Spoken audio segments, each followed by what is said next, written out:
Heto, pag-uusapan natin ngayon, una, itong si Erwin Tulfo. Kasi po may mga nagkalat ngayon na video patungkol sa kanya na binabanatan niya dati itong si Riza Hontiveros. Tapos lately, nag-a-appreciate siya kay Riza Hontiveros, di ba? Na meron raw mga magagaling na mga senador kagaya ni Hontiveros. Dati rin naman, may video akong ipapakita sa inyo na binabanatan niya si Hontiveros. Nakakatawa nga Okay? Yan, si Erwin Tulfo ang una nating pag-uusapan patungkol dyan sa sinabi niya na out of order raw itong ginawa ni Marcoleta. Pag-usapan din natin yan. At heto, sinabi pa niya na sa Senado ngayon, 16 raw ang hindi lawyer. O kasama na siya dyan. O naiinsulto raw yung 16 na lawyer. Baka ikaw lang ang nainsulto. Mamaya, pag-usapan din natin yan. At heto, si Jinggoy Estrada, Senator Jinggoy, rumesback na rin kay Erwin Tulfo. Nagsagutan ang dalawa. Mamaya, ipapakita ko sa inyo ano yung sagutan nilang dalawa, okay? At pag-usapan rin natin na itong si Auntie Claire Castro, nag-react na patungkol po sa negative 15 na trust rating ni BBM. Nag-react na si Auntie Claire. Mamaya, atin rin ng pakikinggan. At last but not the least, ay itong pahayag ni Senator Amy Marcos. Bigyan natin ng reaksyon kasi may point itong si Senator Amy Marcos patungkol po doon kay Tito Soto. Okay, mamaya abangan nyo yan kasi mainit yan na ano. Pero bago ang lahat guys, paki-like at saka paki-share itong video natin para kakalat ito sa taong bayan, okay? Sa mga hindi pa nakasubscribe, subscribe na po kayo, libre lang ang mag-subscribe, walang bayad yan. Updated pa kayo sa ating mga trending na mga balita, okay? Itong si video kung saan itong si Tulfo ay ngayon tinatanong siya na meron namang mga ano dyan sabi niya sabi ni Tulfo, meron namang mga magagaling na mga senador yan, kagaya ni Hontiveros. Yun pala, binabanatan niya dati si Hontiveros. Ito po yung video. Panoorin ninyo.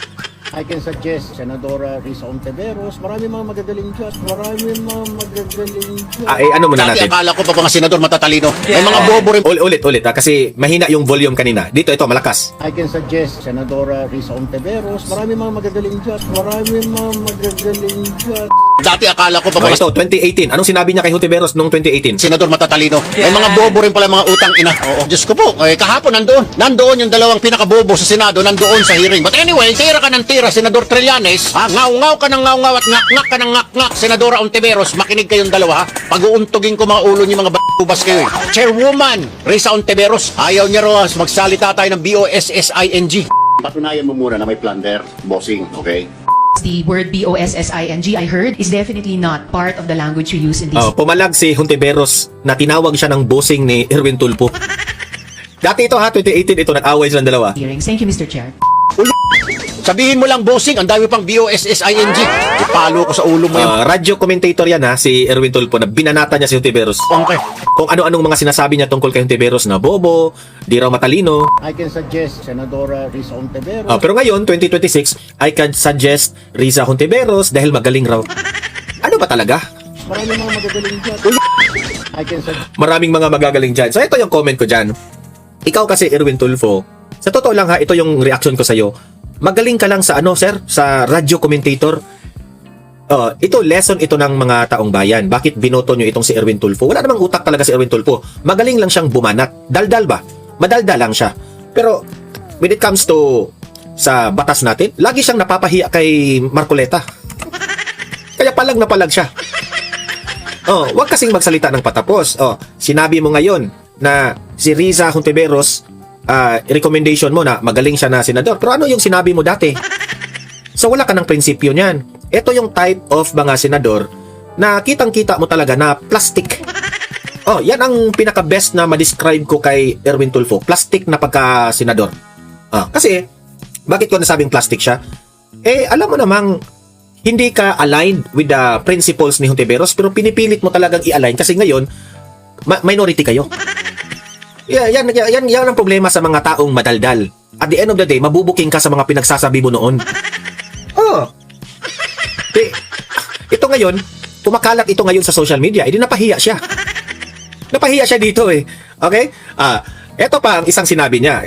Ano natin Erwin na sinabi niyang out of order. Ito, yan, sinabi niya ito Dito siya pumalag kay Senator Marcoleta. Sabi niya, out of order pa ba yung magsasabi ng totoo? Kasi nung sinabi po ni Senator Marcoleta na Yan ang problema kung wala tayong background sa batas. Nasasaktan siya doon. Bakit ka man masasaktan, Erwin Tulfo, na totoo man na wala kang background sa batas? Sabi mo, ad hominem, ad hominem. Katotohanan naman yan. Diba? Pasalamat ka kayo na nandyan si Senator Marcoleta para pangaralan kayo kung ano yung nasa batas. It's only that magkahiwalay kayo ng ano ngayon, minority, majority. Hindi nyo matanggap. Kasi mas inuuna ninyo ang ulo ninyong malaki na sa pamumulitika. Kasi alam ninyo, kapag masusunod itong teleconference na ito, na batas na ito, sina Bato makavote na sa impeachment. And this is very important na irespeto natin itong sina Bato na colleagues ninyo. Kasi senador yan, irespeto natin ang senador. Like what other people respect you. Di ba? So, si Bato ay may karapatang bumoto sa impeachment kasi binoto yan ng taong bayan. Hindi naman yan natatalo. Sabi pa ni Erwin Tulfo, diniretso ko na lang kasi nanonood yung taong bayan. And the only way to explain it to them, ika nga, is diretsahan. Yeah, in-explain mo nga. Pero sometimes, sa sobrang direkta kang nagsabi, sometimes sablay. Yung bang tipong radio commentator ka man, na you speak a lot without even thinking kung ano yung resulta sa mga pinagsasabi mo. O tingnan nyo yung sinabi mo dati na sometimes we have to bend the law.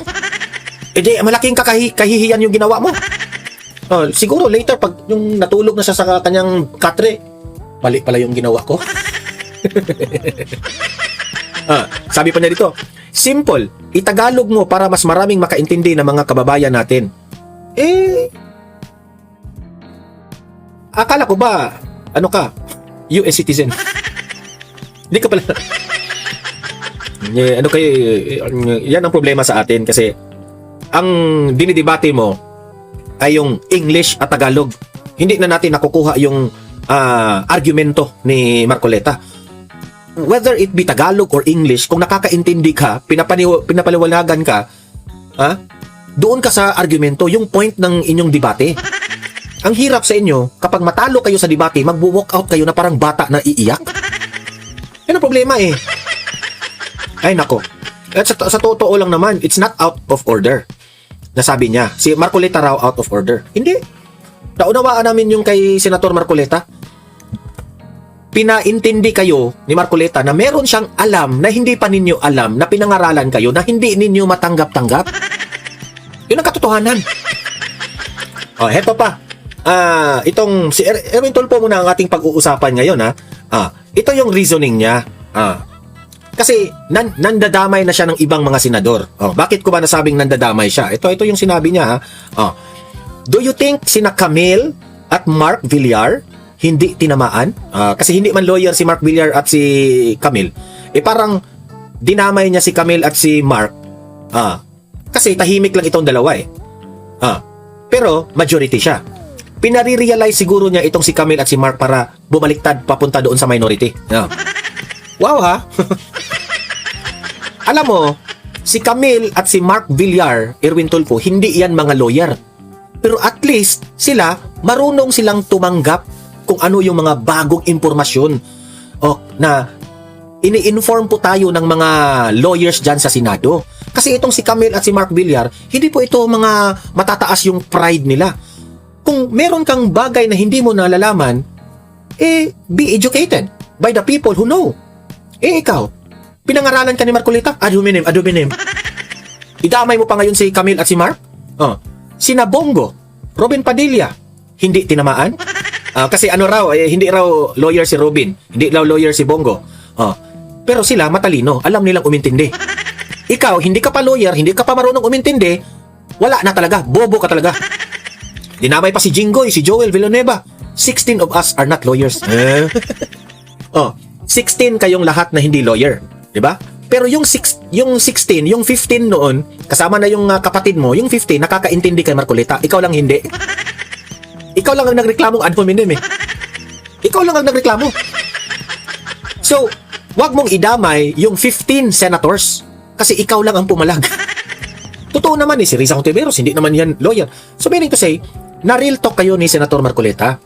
Yan ang katotohanan. Nasaktan kayo. Hindi nyo matanggap-tanggap na meron pong pinaintindi si Marcoleta sa batas na yun. Yan ang problema kapag wala tayong background sa legal. Yan ang sabi ni Senator Marcoleta. nasasaktan ka. Yan ang problema sa iyo eh. Heto pa. Lahatin na natin ito. Itong si Jinggoy Estrada. Pumalag itong si Senator Jinggoy dito sa sinabi ni Erwin Tulfo. Kasi nung nag-walk out sila doon sa Senado, itong si Erwin Tulfo, ito yung sinabi niya ha, pinagpipilitan nila, ang ibig niyang sabihin, yung mga majority, pinagpipilitan raw ng majority para makaboto ang mga yun na makukulong. Ang pinatungtungkulan niya, si Bato de la Rosa na hinahanap ngayon ng CIDG na nagtatago raw si Bato, si Joel Villanueva, si Escudero at si Jinggoy Estrada na meron pong waiting na kaso sa kanila na aarestuhin rin sila patungkol po sa corruption raw. So apat ito. Yan ang iyang ibig niyang sabihin na pinagpipilitan raw na makaboto itong apat kapag makulong ito. Yan ang sabi niya ha. Bastos itong si Tulfo. Yan ang comment ko ha, bastos siya. Alam mo ba kung bakit? Kasi itong si Jinggoy, si Cheese, at si Joel Villanueva, hindi pa ito nakulong. Pero, the way na magsalita itong si Erwin Tulfo, parang gusto niyang makulong na itong tatlo. Na para bang ina-assume na niya na makulong itong tatlo. Di ba baboy at bastos rin ang ginawa niya? Di syempre, itong si Senator Jinggoy Estrada, pumalag. Sabi ni Senator Jinggoy Estrada, sigurado na ba siya? Ibig niya sabihin ni Senator Jinggoy, si Erwin Tulfo, sigurado na ba siya na makukulong kami? May contact na siya sa korte? Kasi nagmamagaling itong taong to eh. Hindi naman lawyer. Diba? Yan ang punto ni Jinggoy Estrada. Sigurado ka na ba, Erwin Tulfo, na makulong itong mga taong ito? Paano mo nasabi? Party ka ba sa script writing ng administrasyon? Hindi, nagtatanong lang ako ha, kung party ka ba sa script writing. Kasi parang iniinsulto mo yung mga colleagues mo dyan sa Senado. Instead, na kayong mga senador dyan, kayo mismo ang magkampihan dyan. Diba? Yung kaso nila, that is outside your debate inside the plenary. Ang punto ko dito, kahit anong mangyari, dapat magtulungan kayong lahat diyang mga senador. Kasi isang institusyon po kayo. You are an independent branch of government. Iba yung executive, iba rin kayo dyan sa legislative. What do I mean? Ang hirap kasi dito sa mga minority na ito, halik sa puwet ni BBM. Yan ang problema natin. Diba? You are not serving for the Filipino people, but you are serving for the bangag. Ano problema? Doon. Ano problema? Alam niyo ba kung ano problema? Wala kayong pakialam sa institusyon ng Senado. Parang ginusto nyo pa na si Bato ay huhulihin. Parang ginusto nyo pa na si Jinggoy, si Joel, si Escudero, matuluyan na silang makulong. Parang gugustuhin nyo pa. Kasi, the point is, okay lang sa inyo, kasi kontra kayo sa politika. Magkaaway kayo sa politika. Hindi pareha ang kulay ninyo sa politika. Hindi ganun. Diba? Binoto kayo ng taong bayan.